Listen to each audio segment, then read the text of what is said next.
Yun ang pagiging positive. Alam mo, lagi kong kinukwento to when I talk about being positive. Alam mo, wala kang makikitang ibon na nagugutom na namamatay sa gutom. Except those birds that you actually put them in the cage, don't let them eat for 1 week, they will die starvation. Pero those birds in the wild, you never see them starving. Wala kang makikita na bubagsak sa harap mo, nangingisay, kita ribs, patay.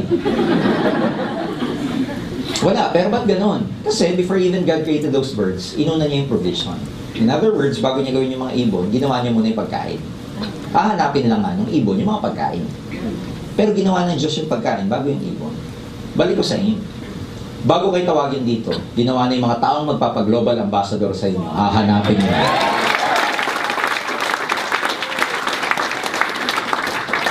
Are we clear? Yes! In other words, nauna yung provision bago kayo.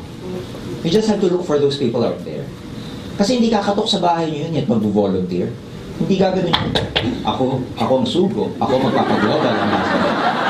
Tigilan nyo na. Walang magbo-volunteer at bigla na lang magpa-pop up sa buhay mo at sasabihin, ako hinahanap mo, uy. Walang ganon. You have to look for them, go out there, and really work hard. Ganon talaga. Walang magpapakita ng ganon-ganon lang.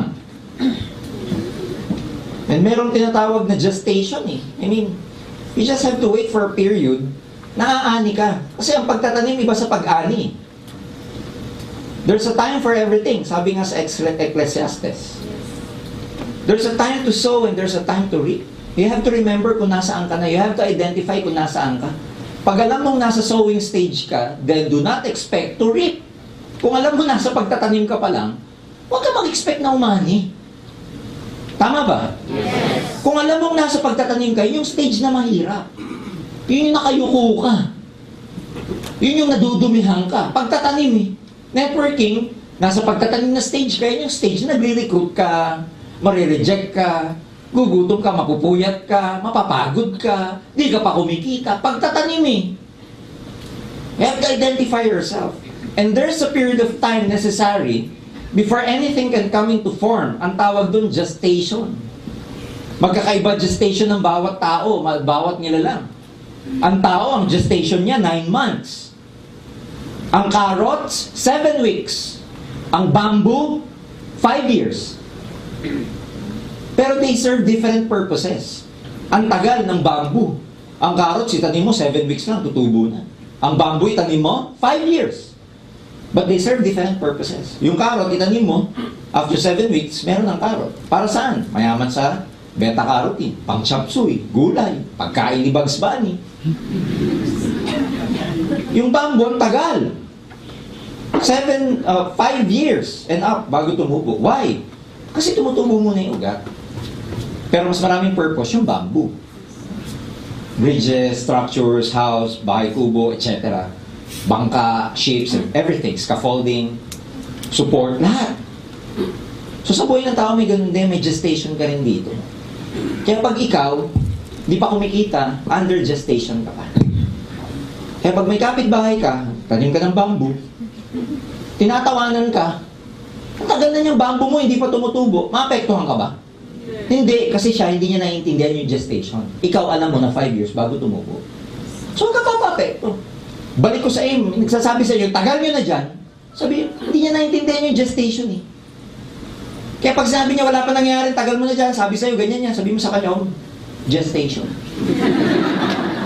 Pag tinanong niya ng gestation, Shell, Caltex, Petrol, gestation. Sabihin mo sa kanya.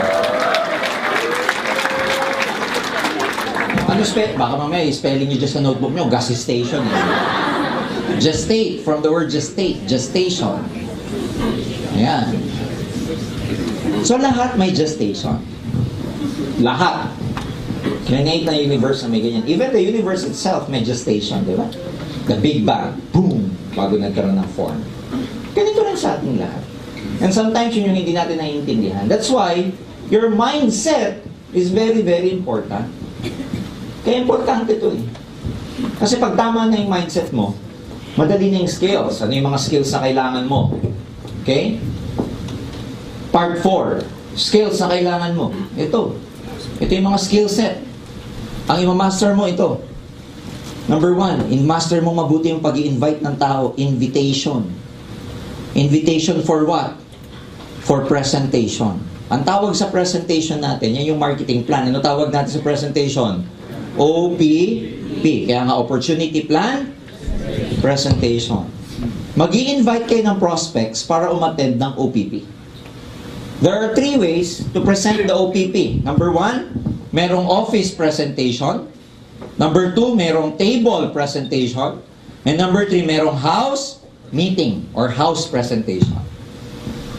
Unahin ko na muna itong office presentation. Nag-i-invite ka, pare, may time ka ba next week? Monday or Wednesday, 7 p.m.?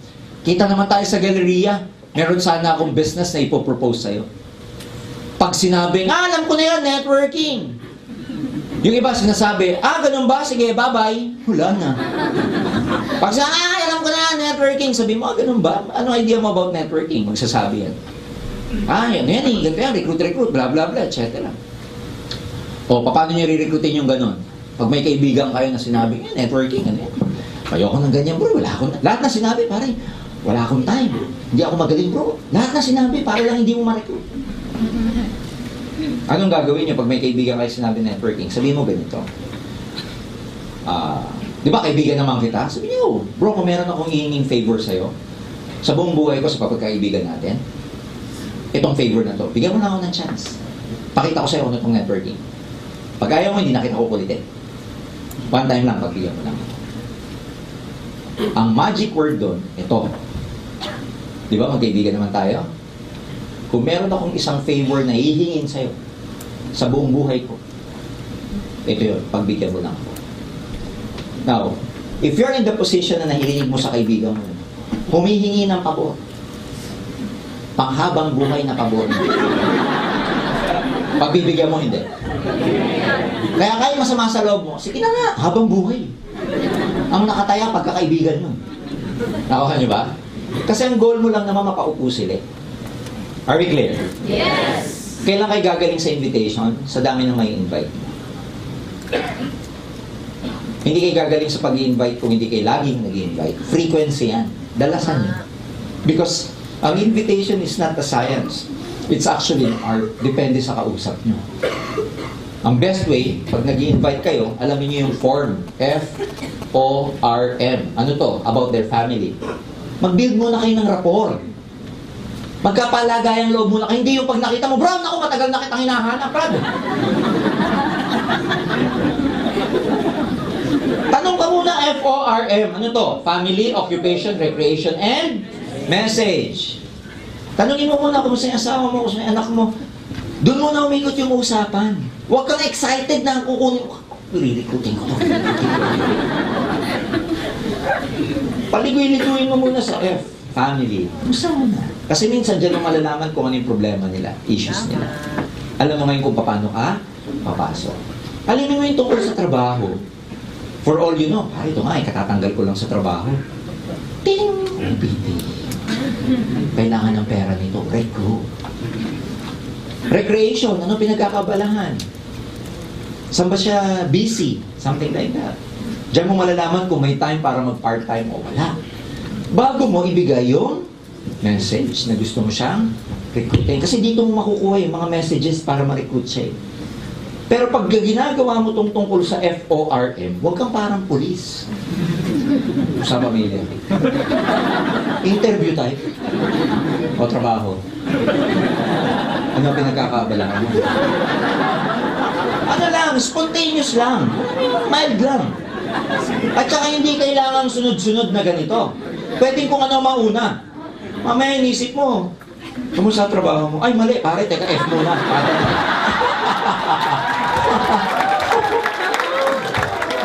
Nakuha nyo? Ibig lang sabihin namin dito, dyan iikot yung usapan. Maliwanag ba?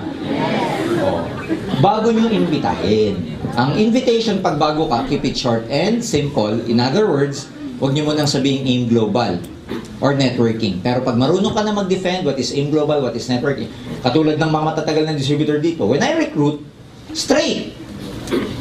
When I recruit people, bro, alam mo na ba yung aim global? Hindi pa, ano yan? Pero may sasabihin ko sa kanya, narinig mo na ba yung networking? Ay, oo. Pero yung e-global, hindi mo pa naririnig? Di pa, ay, nako brother. You're missing a lot of things. Nire-raise ko yung curiosity. Sasabihin ko sa kanya, ako, parang hindi mo alam yung e-global. Ilang years ka na sa work mo? 10 years na. Hindi mo talaga narinig yung global? Ganun pa mukha ko. Hindi pa, nako Brad, nako. Pero biro sorry pero ito sabihin ko sa'yo. Kung hindi mo nakikita yung opportunity namin in global, hindi mo nakikita yung pagkakataon na pwede ka maging successful financially. Kung may time ka, kahit 15 minutes lang, pwede ba tayo mag-coffee? Pakita ko lang sa'yo kung ano yung global. Pakita ko lang kung anong negosyo ko. Iba-iba, minsan may invitation na ganito. Kunwari, ang iniikutan ko circle parang sa school ng aking daughters. They're in a very exclusive school. Mayayaman yung mga magulang. Pag mga PTA, kita mo, yayaman ng mga parents.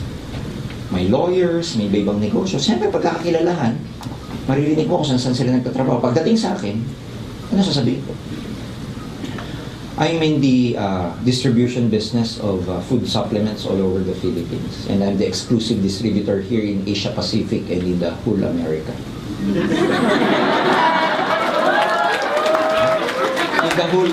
In the whole Northern America. Gugulat sila. Talaga, anong products nyo? Meron kami mga iba't iba supplements. We're both in wholesale and retail. Ang product partners ko is based in Wisconsin, yung Nature's Way. I have about 100 branches here in the Philippines.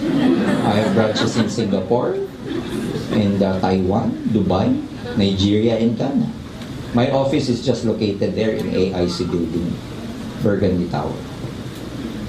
So magugulat, big time ang dating. Nakuha niyo ba? Totoo naman pag ang kausap mo negosyante, pwede mo sabihin, ang business ko, nasa food supplement industry ako. Nag-wholesale and retail ako. Exclusive, ini-import dito ng Nature's Way yung business ko. All over the Philippines, Luzon, Visayas, Mindanao, meron kaming 100 branches. Now, if you're open to this kind of distribution, kasi naghahanap kami ngayon ng mga distributors all over the Philippines, baka gusto mo maging part. Pag sinabi ko, paano ako magiging partner? Di ka, OPP. Hindi niya alam networking. Diba? Pero it's a matter of how you package the business. Depende sa kausap mo. And over the years, bakit ganun na experience namin? Kasi we gain it dahil ginagawa namin. And you only gain that kind of expertise pag ginagawa mo siya. Kaya go out there, mag-recruit. Kaya pagkatanong sa akin, sir, paano ba mag-recruit? Ano ba pinaka-effective na paraan para mag-recruit? Alam mo, sagot ko, mag-recruit ka. Sir, paano mag-invite? Mag-invite ka. Kasi gagaling ka sa skills by practice. Hindi ka gagaling by ganito, natuturuan kita. No, go out there. Doon ka matututo kasi pag nagkakamali ka, hindi mo na uulitin Ay, mali yun na. Sayang, hindi ko na ulitin yun. Iba na naman, mag-iiba ka na naman, tama ba? Saka ka-improve mo, matutumbok mo kung ano yung tama. Hindi lahat nire-recruit sa office.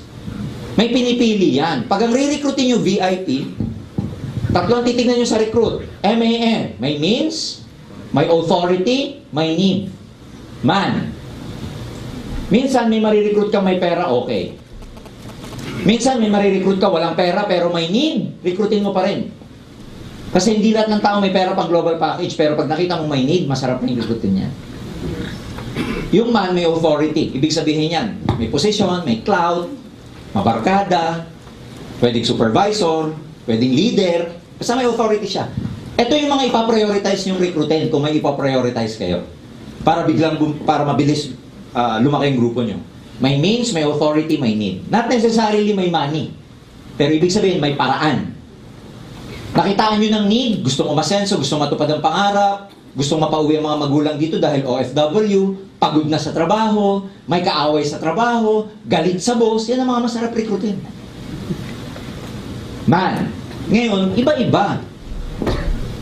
Meron kayong re-recruitin na hindi pang office, kundi pang table presentation. Sino to? We categorize this as VIPs. Sino yun? Aray, mga boss nyo. Alam mo, paupuin nyo pa dyan. Kakahiya, di ba? Boss, attend kang seminar, boss. Pero pag ganito ang approach mo, boss, can I present you something over a cup of coffee or dinner? Treat kita. Ibig-present lang akong business. Professional ang dating. Negosyante. Alam ka namang i-OPP nyo pa dyan, negosyante. memories pa ng negosyante, mabilis lang. Kasi gusto niya, direct to the point. Pinaupo mo yung negosyante dyan, yung speaker, o kaya yung nag-i-introduce. Isang palakpak. Magugulat siya. 1,000,000. Negosyante. Pag businessman, direct to the point yan. Pagdating nyo sa seminar, sasabihin ng speaker, may pangarap ba kayo? Mga negosyante. Nakuha pa pangarap kaysa sa speaker eh. Nakuha niya?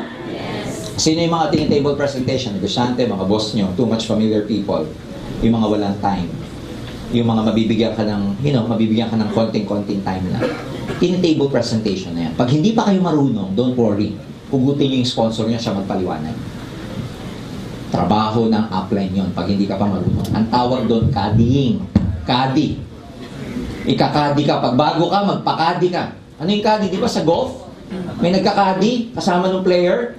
Ganun ang upline sa una, ikakadi ka. So pag wala ka pa ng conflict, kasi madali lang naman yung OPP. Kakabisaduhin mo lang eh. Sa maraming distributors, hindi big deal yung OPP. Ang big deal sa kanila yung confidence para ibagsak. Nahihiya, wala pang kita, may fear. Wala pa akong proof, baka hindi ako paniwalaan, wala pa akong proof. 1.5 pa lang laman ng website ko, kakahiya. So ayaw mag-present. So pag bago ka, hugutin mo yung upline mo, ikakadi ka. Tapos pagka nagtitable presentation siya, tingin ka lang. Kung paano niya gawin. Observe. Why? After a while, ikaw naman na mag-OPP na. So you must be able to observe. Magkaroon ka ng mental note. Mental note, parang nagsusulat sa isip mo. Huwag yung marami kang ginagawa na habang nag-uusap sila, total sila mag-OPP yung upline ko, kaya hindi crush muna ako. Tingin ka, dapat gumaganyan kapag nagpipresent.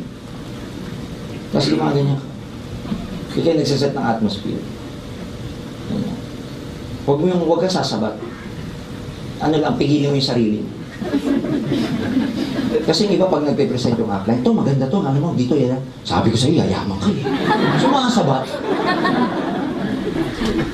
Okay, lalo na pag nasa closing na. To, mas maganda dito pag nag-7 hits. Kasi diba, sabi ko sa'yo, 7 hits, maganda eh. Tahimik ka lang. Usap sila. Nakuha mo? Yes. Ang magpe-present, sino muna? Upline. Makinig ka lang. Are we clear? Yes. And may pinipili yan.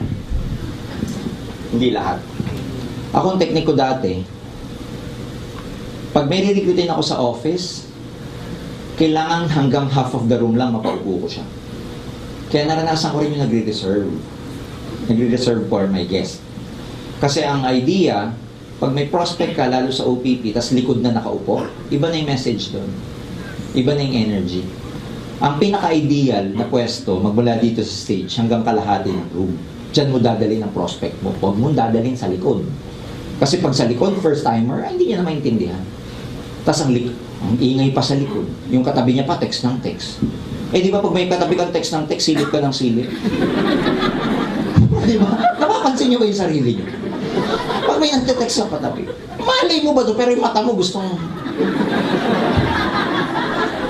Huwag niyong pauupuin doon yung recruit niyo. Maliwanag ba? Yes!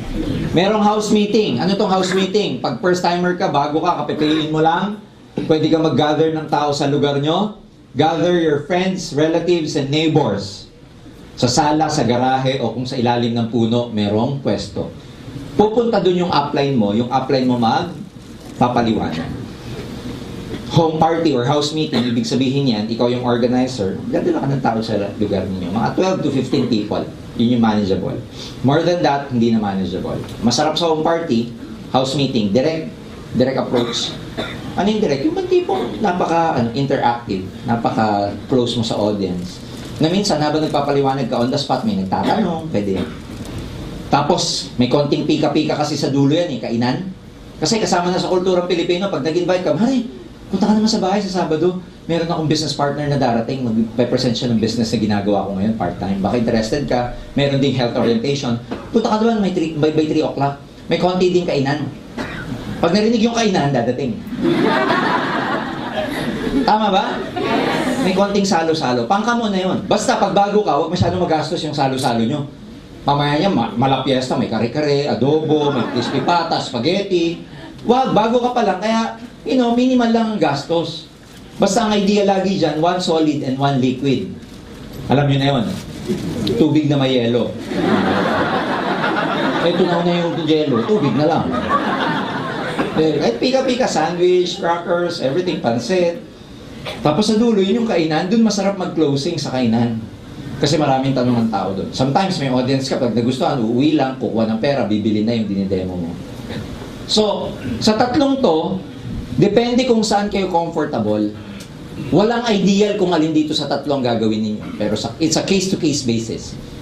During my time, nag-concentrate ako sa table presentation at saka sa house meeting. Dito nag-concentrate yung buong group ko. Nang nagiging audience namin sa office presentation, yung mga na-OPP na namin sa table presentation tsaka house meeting. Kasi minsan mas masarap magdala ng audience sa office pag may idea na yung nadala mo. Pero pag wala pang idea, make sure nakaupo siya between dito sa harap hanggang sa kalahati ng room. More than half of the room backwards, hindi na effective ang message ng OPP. Now, that is my practice before. It doesn't mean you have to apply my practice. Ibig sabihin, kailangan magamay mo, matansya mo kung saan ka effective. The best way to know, apply the three. And malalaman mo kung saan ka effective doon.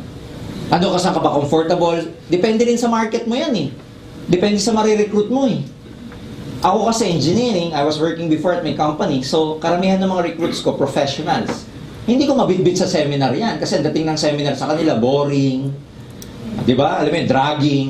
So pag mga kapwa ko engineer ang re-recruitin ko, either sa office ko na nire-recruit, o kaya magpupunta kami ng Glorieta, okay?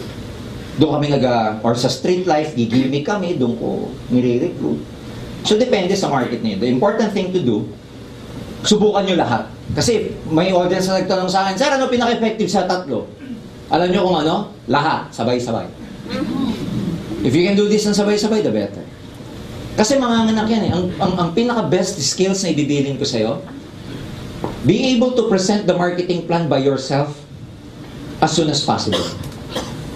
The earlier you can present the business nang hindi ka kinakadi ng upline mo, the better. Ano ibig sabihin?